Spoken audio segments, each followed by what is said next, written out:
Alô, alô, salve, salve, queridos amigos da TV Solnic, da TV 247, etc, etc. Sejam bem-vindos de novo ao segundo programa, a segunda parte do nosso Diário da Manhã. Vou ler para vocês a Veja, que acabou de sair nas bancas. Estou falando ao 2009, quase 11 horas da manhã, temperatura 18 graus em São Paulo, mais ou menos, um solzinho tímido aparecendo, algumas nuvens. Olá, César Fábio Miller, buenos dias para você também. Sem mais delongas, vamos à Veja. Snowden fala Veja, se as mensagens vazadas da Lava Jato são de interesse público, devem ser divulgadas. Entrevista exclusiva do Edward Snowden na Veja. Mas antes disso, tem um editorial importante que eu quero ler para vocês. Editorial da Veja. Heloísa Helena Dias Leite, Porto Alegre. Porto não muito alegre, sim. Porto Alegre, salve, salve. Sempre Porto, sempre alegre. Deu pra ti, baixo astral, vou pra Porto Alegre, tchau. Deu pra ti, baixo astral, vou pra Porto Alegre, tchau. Aqui está o editorial da Veja, Sérgio Neres.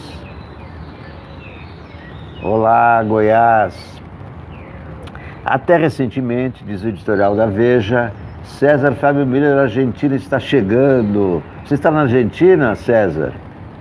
Até recentemente, diz o editorial da Veja, existiam no Brasil apenas 2 projetos de poder sólidos.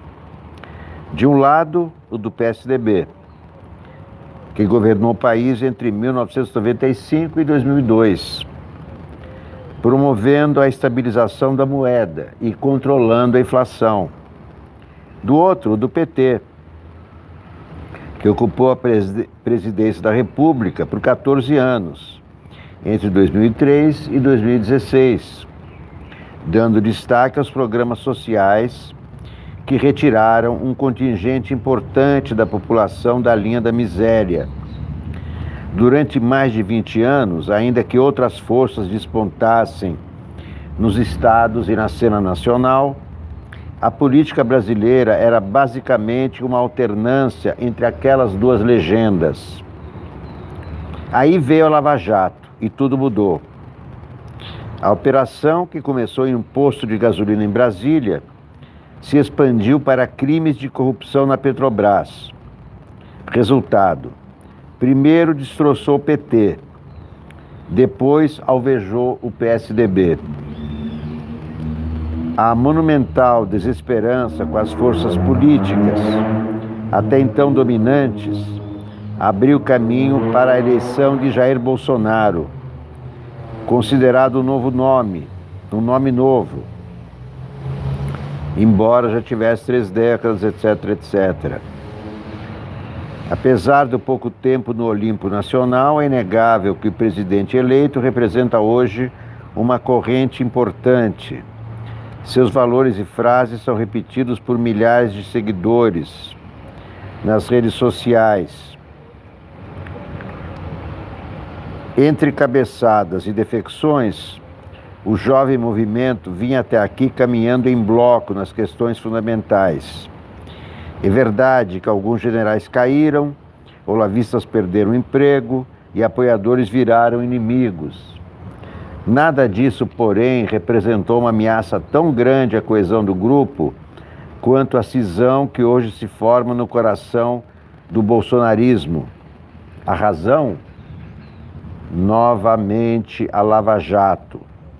Não mais a operação conjunta entre Ministério Público e Polícia Federal, e sim o seu desdobramento na política, o chamado lavajatismo. Logo após o primeiro turno, os lavajatistas abraçaram o capitão e, entre outros novos apoios, ajudaram a pavimentar sua vitória.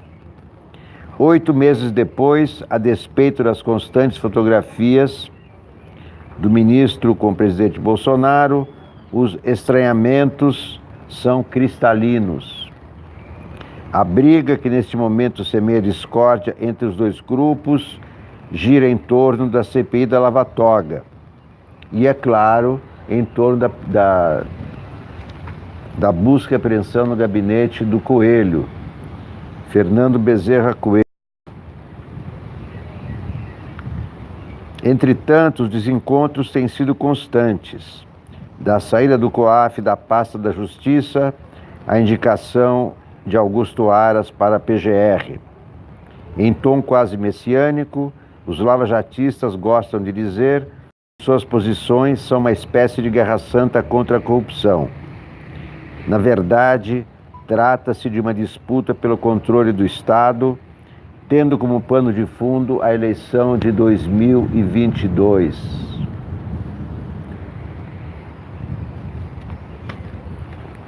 Muito bem, vamos ver então mais matérias da Veja. Aqui tem a entrevista exclusiva com Edward Snowden.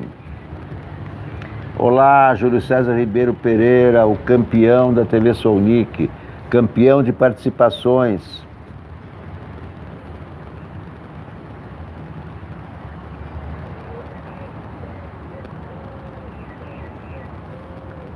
Fernando Nascimento, Mira Teixeira. Bom dia. Aos 22 anos, a entrevista de Fernando Molica e Maria Clara Vieira. Aos 22 anos, o analista de sistemas Edward Snowden já trabalhava para a Agência Nacional de Segurança dos Estados Unidos, a NSA, e logo se juntaria à equipe de espionagem da CIA. Eu me sentia no topo do mundo, diz ele. Baseado no Havaí, era um ilustre desconhecido, como reza o ofício, quando, em 2013, trouxe a público, com o apoio do jornalista americano Glenn Greenwald, hoje no The Intercept Brasil, documentos ultra-secretos que deixavam clara a vigilância americana a cidadãos comuns, escândalo que fez alterar leis mundo afora. Depois disso, Snowden teve o passaporte cancelado pelos Estados Unidos, onde é alvo de ação criminal e mora na Rússia. Snowden, hoje com 36 anos, falou à Veja de Moscou por vídeo. Olá, Marisete Souza. Qual a opinião do senhor sobre a divulgação de diálogos entre juízes e procuradores no Brasil? O escândalo da Vaza Jato. Diz o Snowden. Toda publicação de conversa privada causa algum desconforto, mas acho que ministros, políticos, procuradores e juízes devem estar sujeitos a desconfortos desse tipo. São eles que decidem quem vai para a cadeia, quem é libertado, quem vive, quem morre, como será nosso futuro. Não importa de onde a informação veio, se ela é de interesse público e verdadeira, que seja divulgada.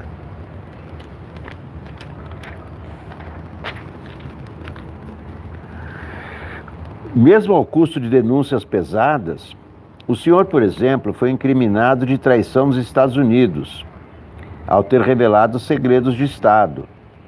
A acusação tem fundamento? Não. Uma das questões que me absorveram por mais tempo, antes de ouvir a público, foi essa ideia do juramento eterno que fiz ao governo americano quando ingressei no serviço secreto. No momento em que denunciei os abusos na vigilância praticada pelos órgãos do Estado, muita gente disse: você rompeu o pacto. Mas olha o problema filosoficamente. Ao entrar na NSA, jurei apoiar e defender não o governo nem a agência, mas a Constituição americana, contra qualquer inimigo. Logo em seguida, assinei um contrato amplo e confuso com o governo, garantindo o sigilo integral das informações com as quais trabalhava. Só que esses dois juramentos colidiram, pois os segredos que jurei proteger violavam claramente a Constituição, que eu devia respeitar. Está escrito lá: a privacidade é um direito do cidadão. Bom, o que muita gente esperava, talvez, dessa entrevista foi desvendar alguma suspeita de que Snowden é que participou dessas revelações do Intercept Brasil. Foi o que eu imaginei logo de cara também. Quando o Intercept começou a publicar, eu pensei, bom, o Glenn Greenwald tem ligação com o Snowden. O Snowden, inclusive, tinha ligações com o Telegram. Foi convidado para trabalhar com o Telegram e tudo isso. Imaginei, então, que o Snowden tivesse alguma coisa a ver com isso. Até hoje, não se sabe se tem a ver ou não tem a ver, porque tudo que ele faz é criptografado e ninguém tem acesso. Mas uma operação do tamanho dessa, de mensagens que o Intercept está revelando, imaginei que o Snowden estaria no meio dessa operação. Até agora, não tem nenhuma comprovação da sua participação. Prenderam aí mais 2 hackers, está preso aquele Walter Delgatti. Não me parecem pessoas com currículo e habilidade para conseguir essas mensagens que estão sendo publicadas pelo Intercept. Mas vamos em frente na Veja. Mais uma entrevista com a Fernanda Montenegro.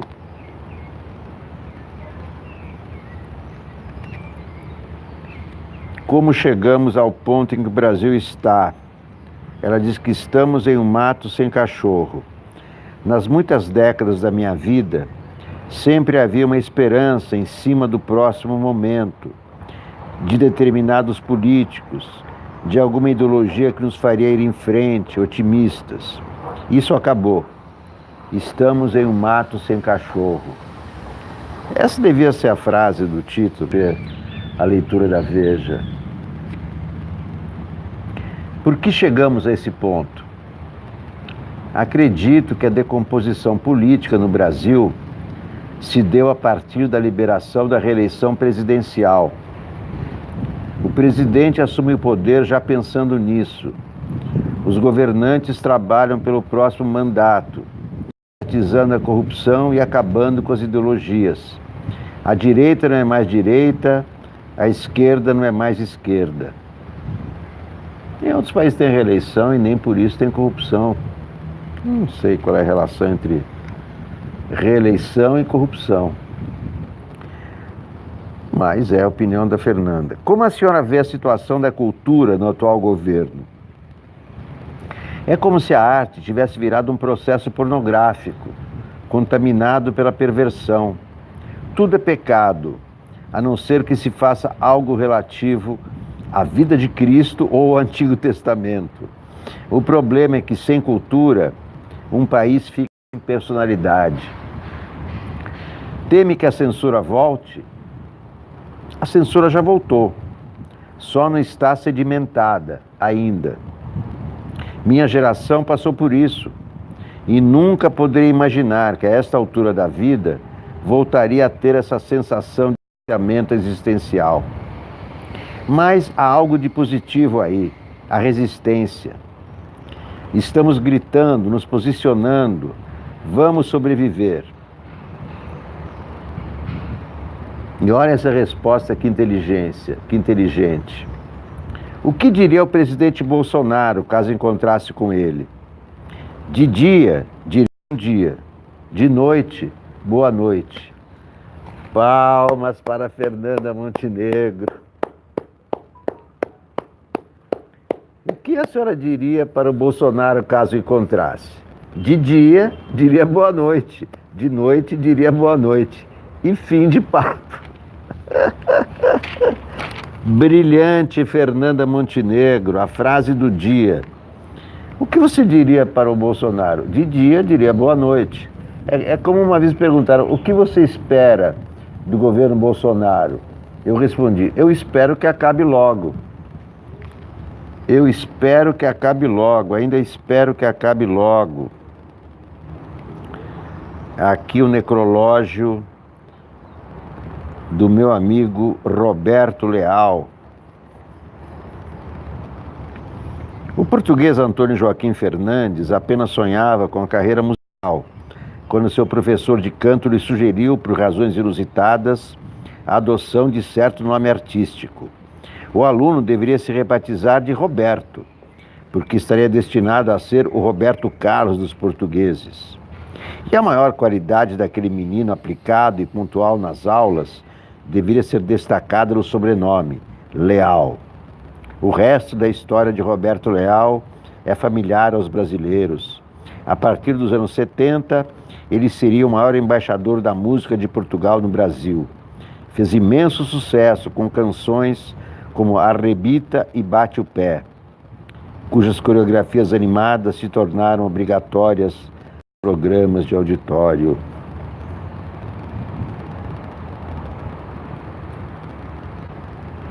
Vendeu 17 milhões de discos em 4 décadas.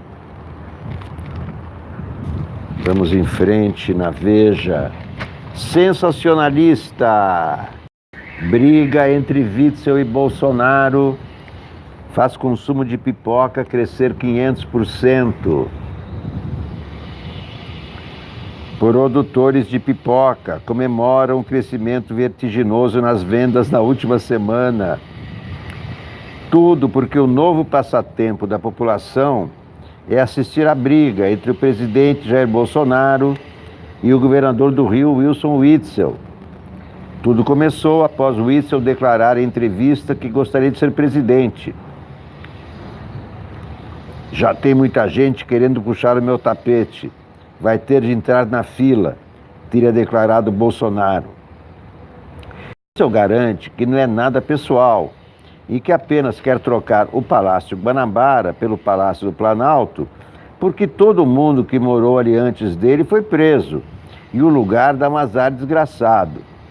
Um abaixo-assinado pede que Bolsonaro e Witzel deixem de discutir e resolvem a questão de uma forma mais condizente com o perfil de cada um, em um duelo armado.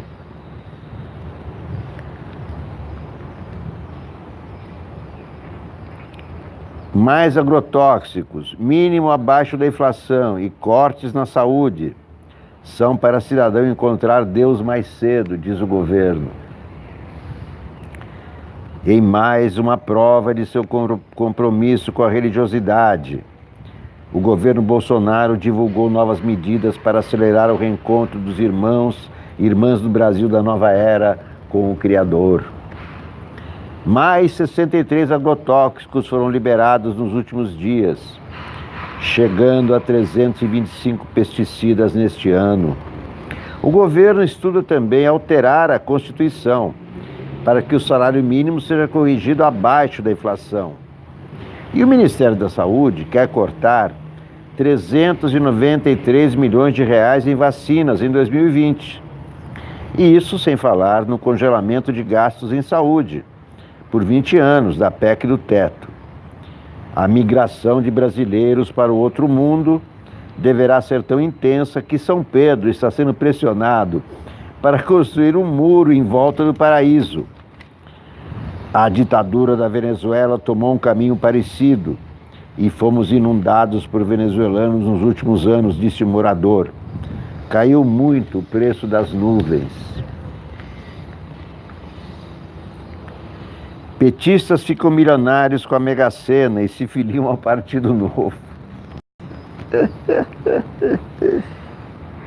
Um bolão de 49 funcionários da liderança do PT na Câmara dos Deputados levou os 120 milhões de reais da Mega Sena e cada um ficará com cerca de 2,5 milhões. Só ganho se o Temer assumir que foi golpe, teria declarado um petista ao fazer o jogo. O deputado Aécio Neves disse que não vai aceitar a vitória e pediu a recontagem do resultado. Os assessores não foram trabalhar já no dia seguinte e alguns se filiaram ao Partido Novo. Imposto é roubo, afirmou um dos petistas ao mudar de barco. É porque tem um imposto. Tem essa grana aí, mas tem um imposto do governo. A pesada debandada, a legenda comemorou. Essa é a prova de que petistas podem ficar milionários legalmente. Bolsonaro anunciou que quer privatizar a Caixa por dar dinheiro a petistas. Já Moro conseguiu 3 testemunhas que delataram Lula por mudar o resultado da Mega Sena.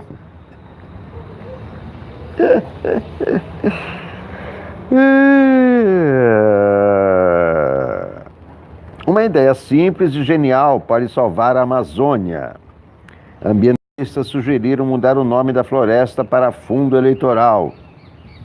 Com essa única medida, a verba de preservação pode dobrar e atrair a atenção de toda a classe política.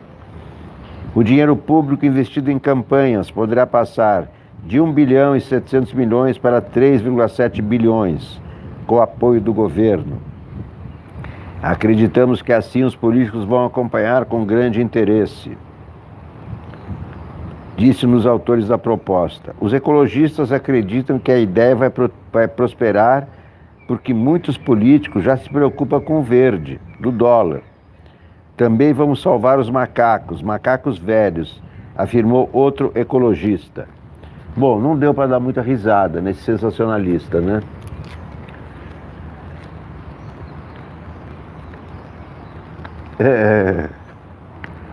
Sensacionalista hoje não está tão brilhante assim. Não deu para rir muito. Não deu para rir muito.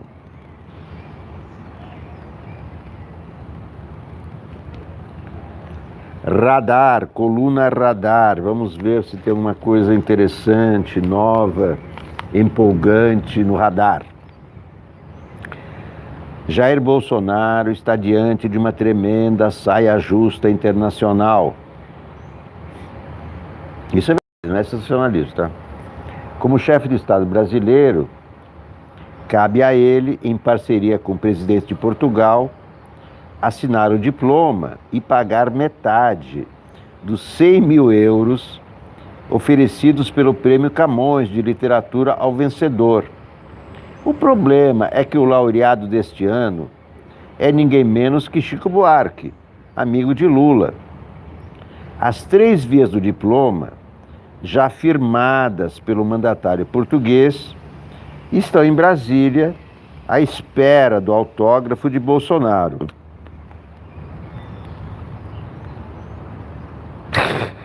Chico foi escolhido em maio, por unanimidade, por um júri formado por representantes do Brasil, Portugal, Moçambique e Angola. Na semana passada, o Itamaraty vetou a exibição de um documentário sobre o cantor, compositor e escritor de uma mostra de filmes no Uruguai. Bolsonaro vai mesmo apor seu garrancho. Não, aí pergunta, Bolsonaro vai mesmo apor seu garrancho, sobretudo depois da visita de Chico a Lula na cadeia em Curitiba, na quinta-feira, ou deixará a banda passar? Estava à toa na vida, o meu amor me chamou pra ver a banda passar, cantando coisas de amor. A minha gente sofrida despediu-se da dor pra ver a banda passar, cantando coisas de amor. 100 mil dólares. O Brasil tem que pagar metade. O Bolsonaro não assina o diploma para não ter que pagar. Caloteiro. Bolsonaro caloteiro. Essa nova hashtag. Atenção aí, ativistas e militantes das hashtags. Bolsonaro caloteiro. Hashtag Bolsonaro caloteiro. Espalhem por aí. Bolsonaro caloteiro. Não quer assinar a grana que o Chico Buarque ganhou no Prêmio Camões. Bolsonaro caloteiro.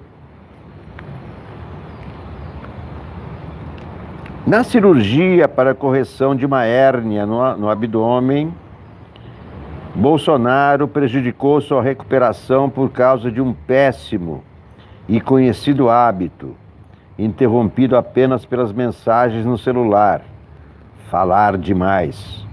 O ar que entra pela boca é prejudicial nesses casos. Ah, desculpe, Zenaide, Bolsonaro, isso mesmo. Todas as vezes que eu chamei de Bolsonaro, leia-se, ouça-se Bolsonaro. Criação genial da Maria Beltrão, da Globo News. Bolsonaro. O general Hamilton Mourão está resignado. Aos amigos e colaboradores mais próximos, diz que se comportará daqui para frente como o vice decorativo e calado que Bolsonaro tanto queria. E avisa: não serei desleal.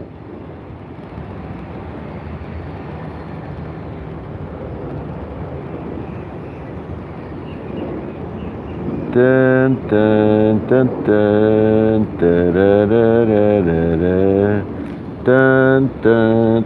A visita de Marcelo Odebrecht à sede da construtora em São Paulo deve render prejuízos. Impedido de trabalhar na companhia, o príncipe, como é conhecido, ainda consta da folha de pagamento e tem direito a motorista. O rigoroso compliance batia nessa situação, que agora deve ser revista. Em sua delação, Léo Pinheiro listou propinas a políticos nos anexos dele. O senador Fernando Bezerra Coelho, que figura nos textos, tinha seus pichulecos autorizados diretamente por César Mata Pires, dono da construtora OAS, já falecido. Lula ainda viverá fortes emoções na Lava Jato por causa de Antônio Palocci. Guardados em sigilo, os anexos que falam das entregas de dinheiro viva ao petista fazem parte das novas ações da operação. Só que não tem prova de nada. Nenhum juiz aceita isso.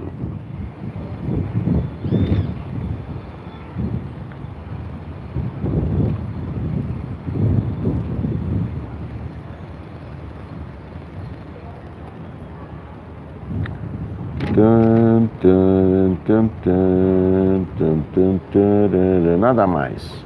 Nada mais na coluna Radar, mas essa é boa. Bolsonaro caloteiro. Bolsonaro se recusa a assinar o cheque do Prêmio Camões para Chico Buarque. Bolsonaro se recusa a assinar o cheque do Prêmio Camões para Chico Buarque. Os que gostam disso, os que se envolvem em ativismo, hashtag Bolsonaro caloteiro. Bolsonaro caloteiro. Aqui as frases da semana. Eu jamais apoiei ou fiz empenho pelo golpe. Michel Temer, ex-presidente, um tanto golpeado pelo mau uso das palavras.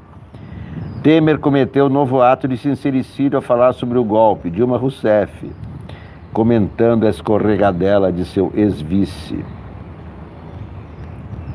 Olavo de Carvalho acabou ontem. Janaína Pascoal, ao comentar um vídeo publicado pelo astrólogo em que ele atacava a criação da CPI da Lava Toga.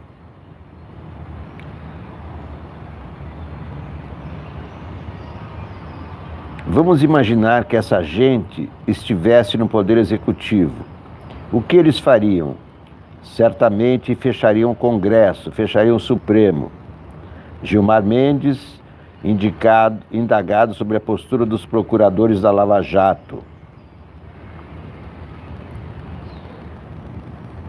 Tá difícil, eu não consigo mais ir ao morro, frequentar um samba, ir à tendinha tomar uma cerveja. É muita violência. Zeca Pagodinho, que raramente deixa seu sítio em Xerém. A oposição na Venezuela é pior do que Bolsonaro. Nicolás Maduro. Já tirei minha mãe do Brasil. Felipe Neto.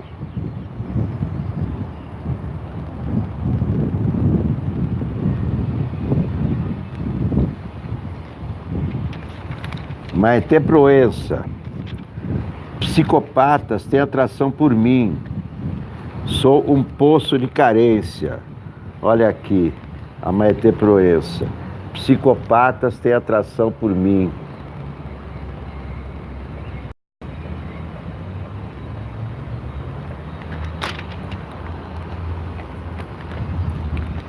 Bolsonaro caloteiro. Bolsonaro caloteiro. Bolsonaro caloteiro. E aqui está a matéria de capa da Veja: bolsonaristas versus lavajatistas. A guerra do fim do mundo.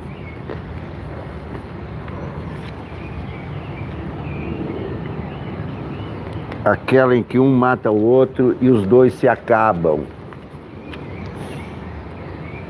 A matéria de Daniel Pereira e Larissa Borges. A história começou sob o signo da parceria. Aproveitando-se dos estragos provocados pela Lava Jato nos maiores partidos políticos do país, Jair Bolsonaro empunhou a bandeira do combate à corrupção na campanha presidencial. Vencedor da eleição, convidou o juiz Moro, não sei o que, parará, parará. Conhecido por enxergar adversários e conspiradores em todos os cantos, Bolsonaro, que para mim é o Bolsonaro, tem razão para estar preocupado. Pela primeira vez desde que assumiu o mandato, sua base de apoio rachou. De um lado está o bolsonarismo puro, que prega a defesa cega do presidente, acima de qualquer coisa, sejam projetos prioritários, sejam bandeiras de campanha. De outro, perfilam-se os lavajatistas, para quem o combate à corrupção é mais importante que a figura do presidente. A cisânia ficou explícita em razão da proposta de criação da chamada CPI da Lava Toga.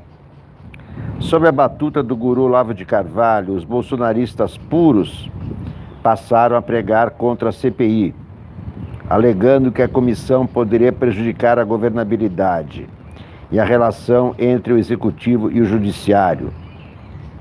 Vamos combater a corrupção? Não. Vamos combater primeiro o comunismo, seus idiotas, disparou Olavo de Carvalho. Cadê o comunismo que ele quer combater? Só na cabeça dele, né? Mente doentia e paranoica. Há na política, assim como nos casamentos e nas relações humanas, nenhuma aliança é rompida do dia para a noite. Trata-se de um processo longo, lento, com idas e vindas, que pode até ser revertido, mas, na maioria das vezes, desemboca num desfecho previsível.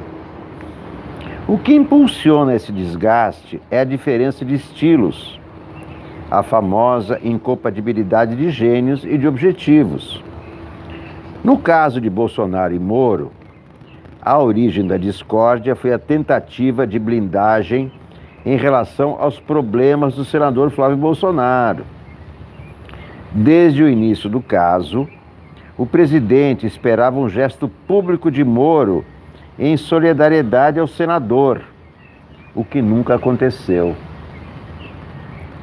Com o desenrolar dos movimentos jurídicos, Bolsonaro ficou ainda mais contrariado ao saber que Moro foi ao presidente do STF, ministro Dias Toffoli, pedir que o plenário do tribunal julgasse logo a liminar que suspendeu todas as investigações criminais, sem autorização judicial prévia, dados detalhados de órgãos de controle, como o antigo COAF.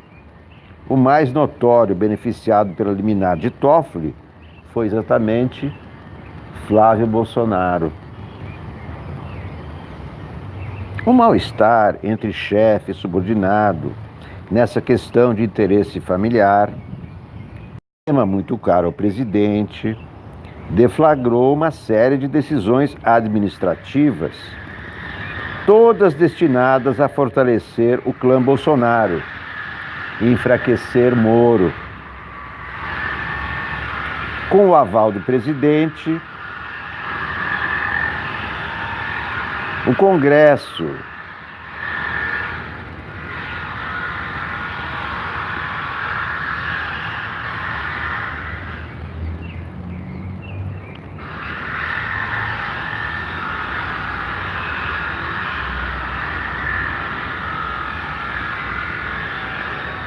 esperar esse barulho acabar, né?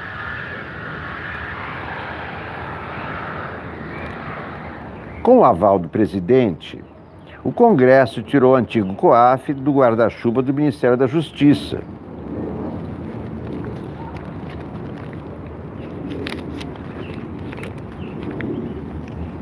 Que está agora... Bom, Moro também foi ignorado na escolha do novo Procurador-Geral da República.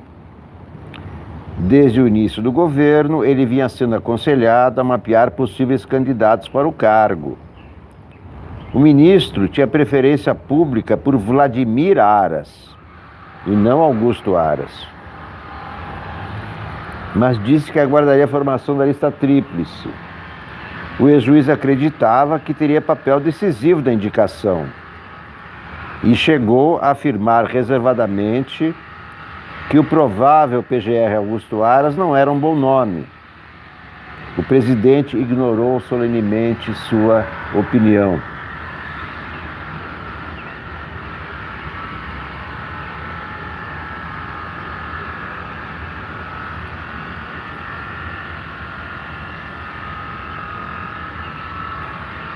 Tan, tan, tan, tan, tan, tan, tan, tan, tan, tan.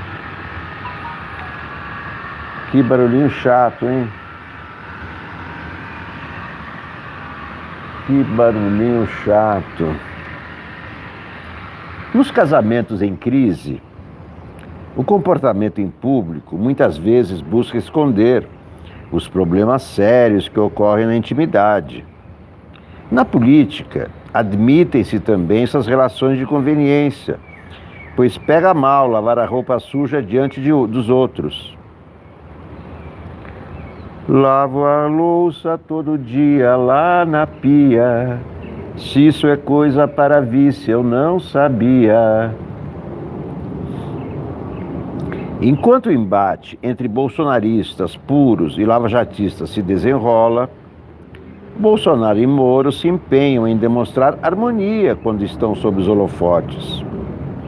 O presidente levou o ministro para assistir a um jogo do Flamengo em Brasília e ainda fez o subordinado, torcedor do Atlético Paranaense, vestir uma camisa do rubro-negro carioca.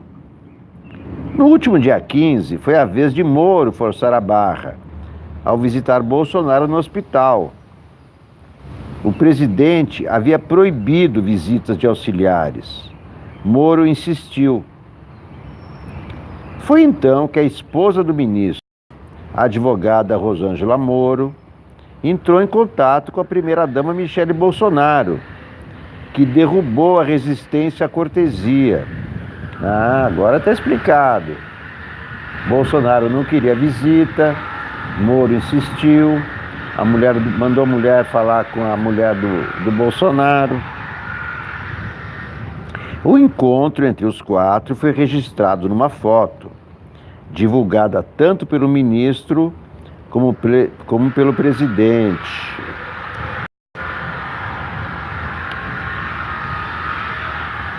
Hoje, olha aqui a foto dos quatro.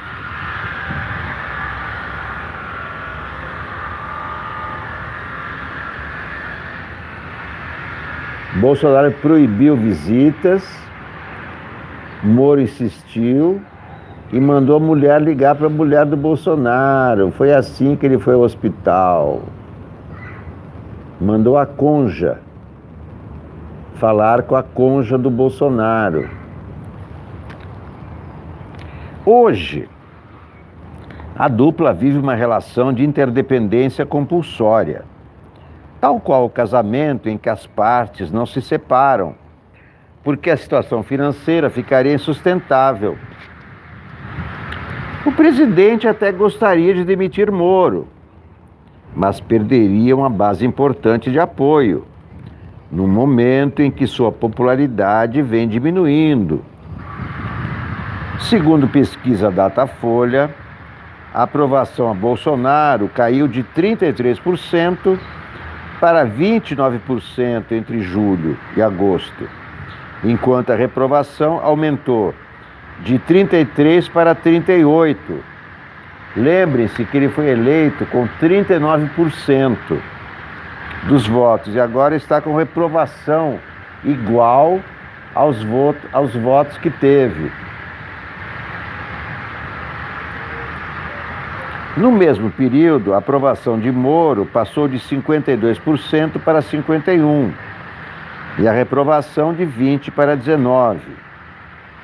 A popularidade de Moro é apenas uma das razões pelas quais a demissão do ministro está, por enquanto, fora de cogitação. As outras são o temor do presidente de perder de vez o apoio dos lavajatistas e de a opinião pública chegar à conclusão de que Bolsonaro mentiu durante a campanha ao prometer o combate à corrupção. Até aqui, as pesquisas internas do Planalto mostram que os eleitores ainda acreditam que essa é uma das bandeiras do presidente.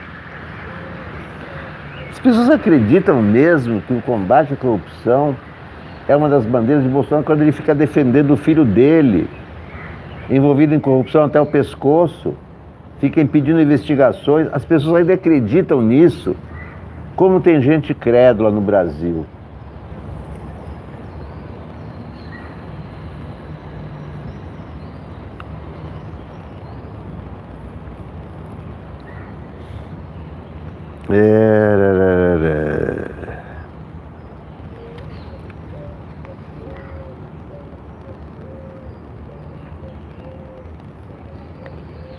Sem ter muito para onde ir, o melhor para Moro é jogar o problema para frente. Em uma entrevista recente, Bolsonaro disse que Moro era ingênuo ao chegar a Brasília. Era e ainda é, ressaltou. Os auxiliares do ministro concordam com esse diagnóstico, mas observam que o chefe aprende rápido. A Veja, eles disseram que Moro já aprendeu, por exemplo, a mapear os movimentos políticos, registrando quem são os seus adversários. A lista é extensa. Nela destacam-se Dias Toffoli e os chamados ministros garantistas do STF, como Gilmar Mendes e Ricardo Lewandowski, que são contra pilares da Lava Jato, como as prisões preventivas alongadas e a execução da pena após condenação em segunda instância. Para Moro, foi Dias Toffoli quem levou ao conhecimento de Bolsonaro seu pedido para que julgasse a liminar que suspendeu as investigações criminais abertas com base em dados completos de órgãos de controle. Os filhos mais velhos do presidente, e aí mora o perigo para o ex-juiz, também estão no rol dos oponentes. O senador Flávio e o vereador Carlos Bolsonaro, segundo interlocutores de Moro, sempre falaram mal do ministro para o pai. Os dois teriam o costume de dizer que Moro é arrogante, se acha e não defende o governo como deve. Flávio Carlos, como alguns ministros palacianos, esgrimem a tese de que Moro trairá Bolsonaro e sairá candidato em 2022. Outra autoridade que atuaria nos bastidores contra o ministro, conforme relatos de seus auxiliares, seria o presidente da Câmara, Rodrigo Maia. Como evidência disso, citam a tentativa de criação da CPI da Vaza Jato, com o objetivo de investigar o conluio do então juiz Moro com procuradores da Força Tarefa de Curitiba. O ministro, que não quer por motivos óbvios a instalação da CPI, acha que Maia deixa o caso em banho-maria sem arquivá-lo definitivamente como forma de desgastá-lo ou pressioná-lo. A disputa entre bolsonaristas e lavajatistas é a primeira desavença séria do mais novo capítulo da história política do país. Durante 2 décadas, o Brasil conviveu com apenas 2 projetos sólidos de poder: o dos tucanos, entre 95 e 2000, e dos petistas. A eleição de 2018, etc., etc.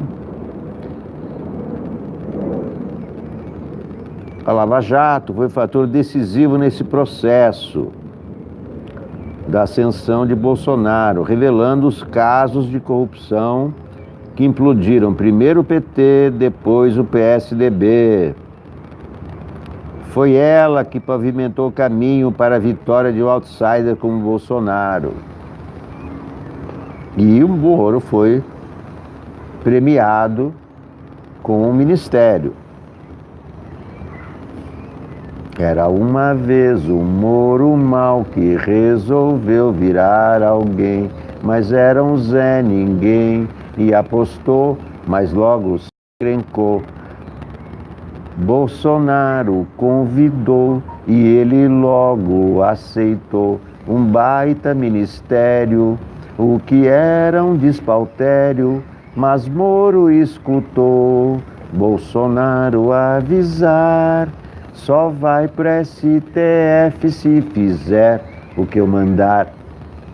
Moro canta, dança, só não tira o paletó e diz que o Bolsonaro é o mito, é o primeiro, é o maior. Bolsonaro percebeu que o Moro já se derreteu. Pra você ver que toga é viciante como droga. Só posso lhe dizer, Bolsonaro agora traz um Moro na coleira que não julga nunca mais. Mas o fato é que o lavajatismo tem características diferentes do bolsonarismo. No seu estado mais puro, ele se resume a um combate incansável à corrupção de todos os partidos. O bolsonarismo, além de propor uma agenda mais liberal na economia, quer mudar os costumes, baseados em valores evangélicos. É contra o aborto, o casamento gay e outras liberdades individuais. Em relação à batalha contra a corrupção, ambos concordam, até o momento que as denúncias batem à porta da família do presidente. Aí começam os problemas e as divisões.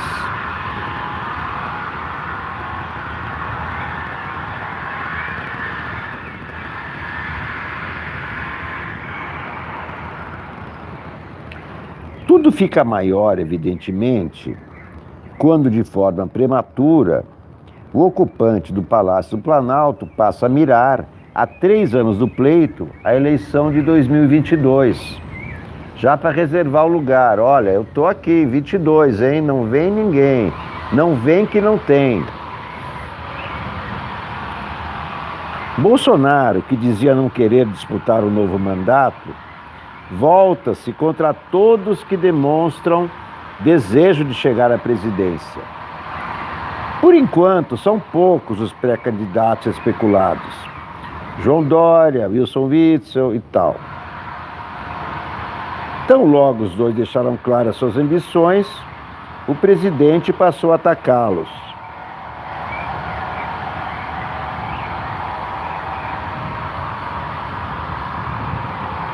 Flávio Bolsonaro exortou o PSL a deixar a base de apoio de Witzel. Os governadores, agora, o Wilson e Dória, são considerados traidores.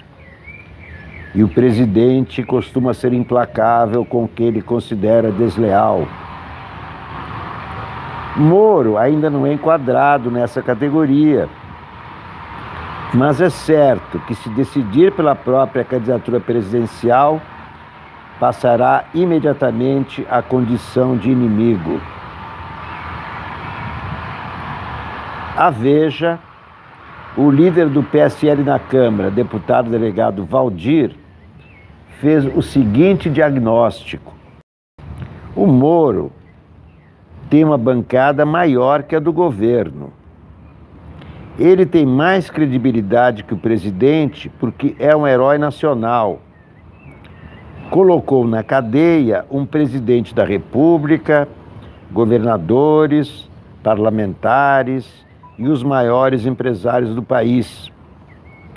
O presidente é um fenômeno eleitoral e político, mas ele vai ter de construir esse papel de herói. O Moro já tem um trabalho mostrado.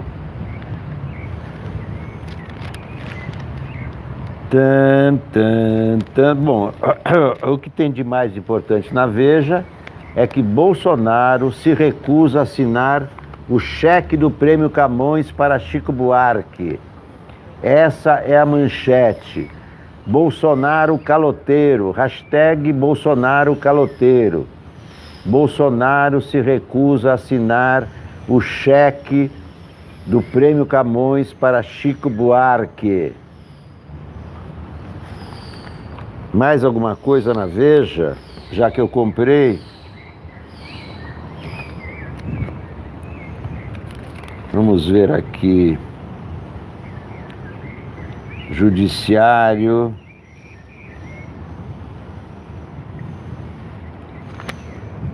Nada, aqui nada. Entre o velho e o novo.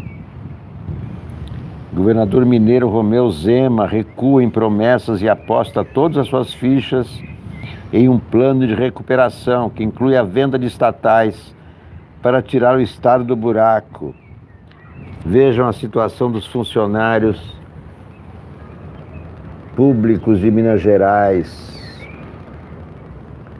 Partido Novo, Romeu Zema. Romeu zero à esquerda. Esforço diplomático. A ministra da Agricultura se desdobra para defender a imagem do agronegócio brasileiro e impedir que a crise ambiental afete exportações e abertura de mercados.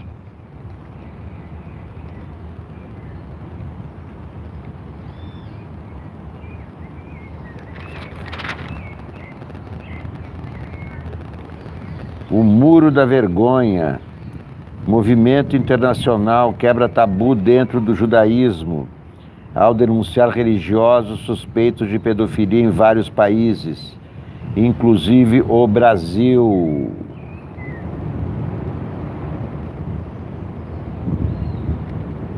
Um dos lugares mais sagrados de Israel, o Muro das Lamentações, simboliza a aliança de Deus com o povo judeu.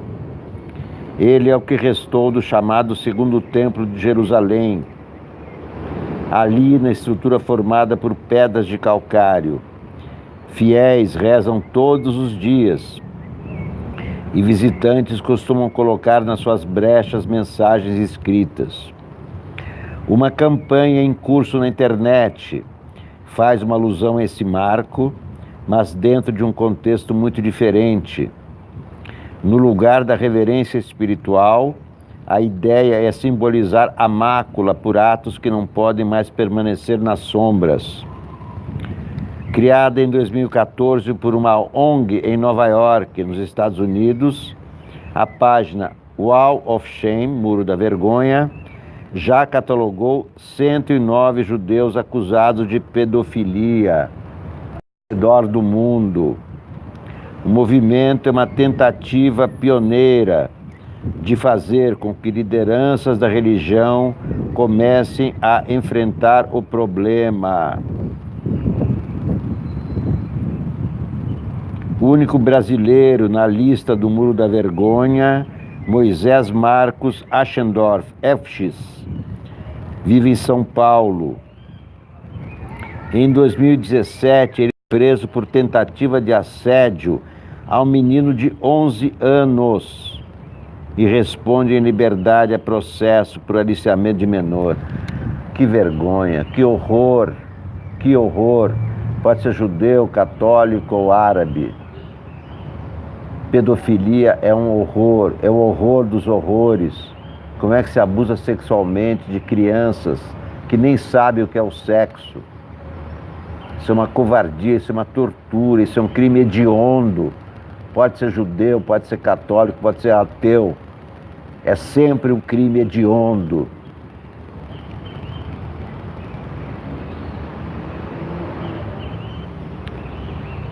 Egis se aproximou do garoto quando ele jogava bola em um parque e lhe prometeu um controle de videogame novo em troca de seu número de telefone. Que filho da puta! Na mesma conversa, perguntou se o menino se masturbava e se já havia tocado em alguém. Que conversa é essa?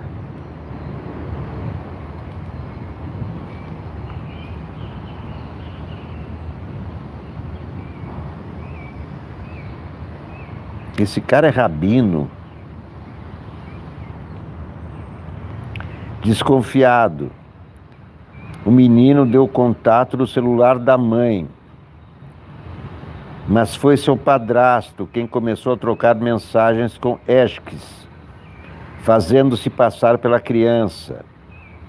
Antes de marcar o encontro em uma lanchonete, o homem disse ao menino que fosse limpinho e cheiroso, e ainda perguntou se o tinha achado bonito e gostoso. Que horror! A polícia foi chamada ao local para realizar o flagrante. Um mês antes, Exis já havia sido indiciado em Osasco, na Grande São Paulo, por estupro de vulnerável.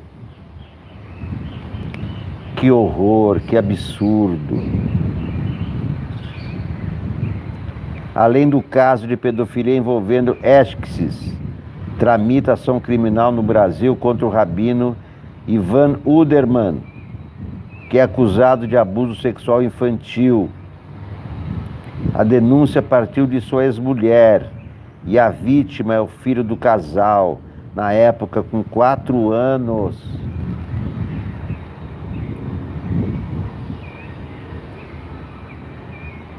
Meu Deus do céu. Meu Deus do céu. Rabinos. Isso são rabinos. Que vergonha. Que vergonha.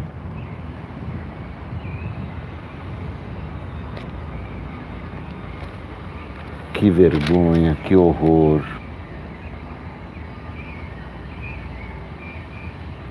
O Parque dos Dinossauros. O chanceler Ernesto Araújo preencheu os principais postos do Itamaraty com diplomatas menos experientes. Com isso, vários veteranos estão encostados, sem função definida.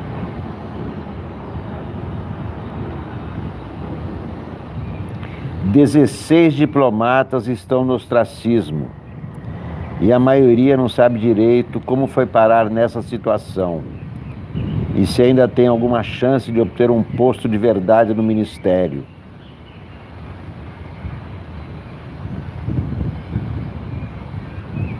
Aos que sabem, sim, precisamente o motivo da punição. Com passagens pelo departamento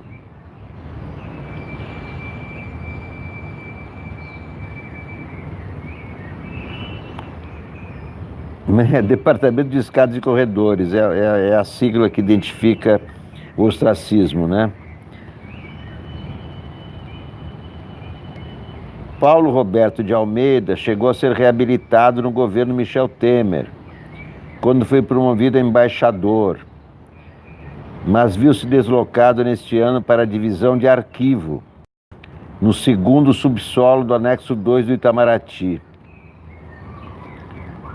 Almeida, 42 anos de carreira diplomática, 16 livros publicados e doutor em Ciências Sociais pela Universidade Livre de Bruxelas, na Bélgica, responde hoje a um primeiro secretário, a terceira das 6 patentes da funilada hierarquia do Itamaraty. O Parque dos Dinossauros.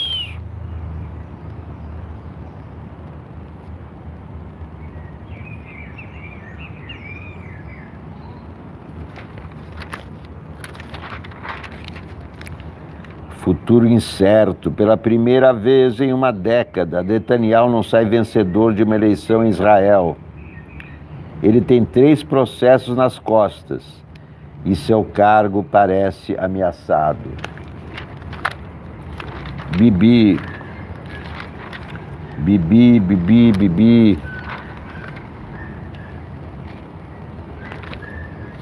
Que mais? Mais nada. Mais nada na Veja.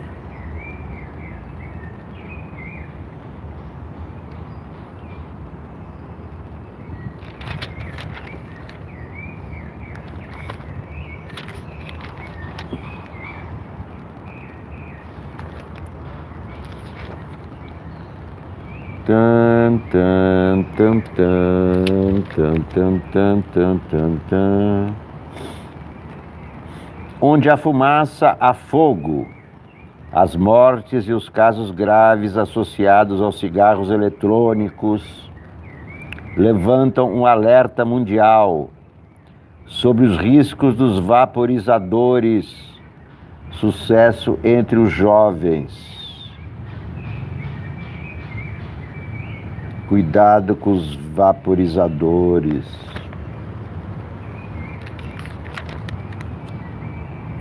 O perigo da bola alta. Estudo inédito mostra que as pancadas na cabeça no futebol podem deflagrar impactos no cérebro. Nos Estados Unidos, o futebol é tido como uma modalidade esportiva menos agressiva e mais gentil do que outras mais populares, como futebol americano e o hóquei no gelo. Não por acaso, ao provocar menos contusões, sobretudo no crânio, ele foi maciçamente adotado nas escolas infantis. Entre os homens não colou tanto, entre as mulheres virou sucesso. Não há dúvida, quando se compara uma partida de futebol americano com uma de soccer, do ponto de vista da saúde, o fosso é abissal. Trata-se de um embate sanguinário contra outro quase pueril. Convém, contudo, rever a inofensibilidade do esporte da criançada brasileira. Um estudo obtido por Veja revela que as pancadas na cabeça em disputas no alto, comuns nos cruzamentos para a grande área, produzem sequelas, embora sutis. A mais grave delas é a encefalopatia traumática crônica, que altera a memória e a cognição. Distúrbio neurológico derivado de pancadas sucessivas e repentinas, como as das partidas do futebol americano e do boxe.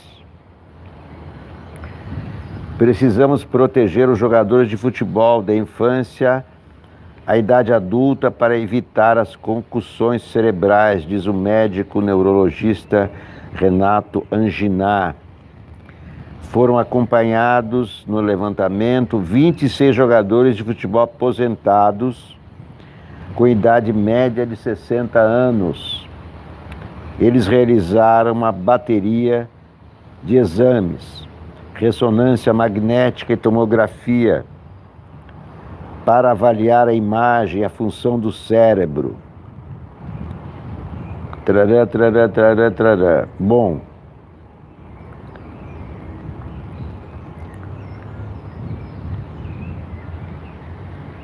Com o tempo, ocorre a liberação, na encefalopatia traumática crônica, as células neurais podem morrer ou sofrer rupturas que as impedem de funcionar adequadamente.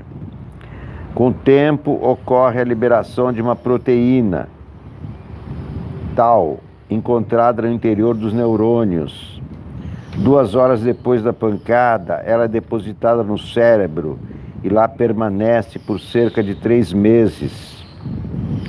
Se as concussões são frequentes, o depósito de tau é sempre renovado.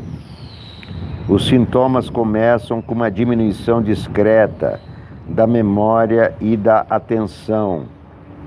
Conforme avançam, a amnésia torna-se habitual, assim como a lentidão do pensamento e a dificuldade para planejar e realizar ações concretas.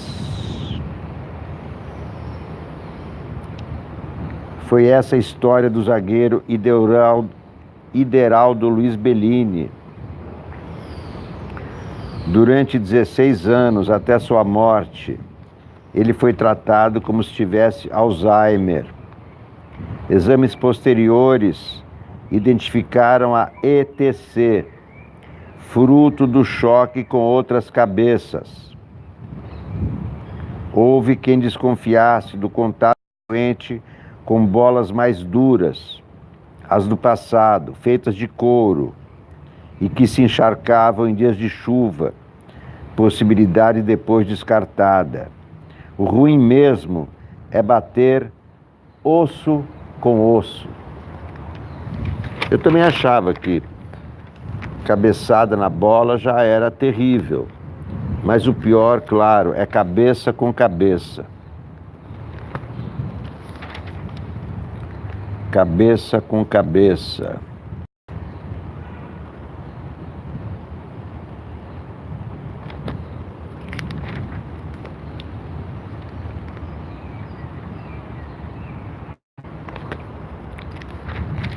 Tan, tan, tan, tan, tararararara. Tan, tan, tan, tan. A gordura não tem graça. Com um novo talk show no ar, o comediante Leandro Hassum conta como se reinventou depois da cirurgia que fez dele o ex-obeso mais famoso da televisão. Quando eu quis operar, disseram que estava louco. Jô Soares tentou ficar magro, ficou magro um tempo e depois desistiu.